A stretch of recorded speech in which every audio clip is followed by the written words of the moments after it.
జై గురుదత్త.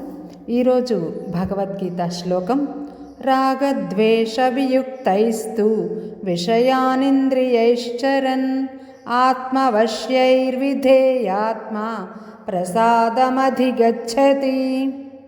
అర్జున, రాగము ద్వేషము లేకుండా ఇంద్రియాలను తన వశంలో ఉంచుకోవాలి.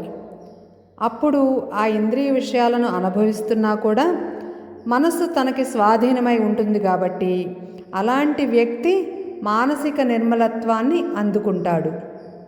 అంటే భగవానుడు ఏం చెప్తున్నాడంటే, విషయాలను అనుభవించే సమయంలో కూడా మన మనస్సు మనం కోరిన విధంగా మన అదుపులో ఉండేటట్లుగా పట్టు సాధించాలి. అలాంటి పట్టు సాధించినప్పుడు మాత్రమే మనకు మానసికమైన నిర్మలత్వం సిద్ధిస్తుంది అని చెప్తున్నారు. రేపు మరొక భగవద్గీత శ్లోకంతో కలుసుకుందాం. జై గురుదత్త, శ్రీ గురుదత్త.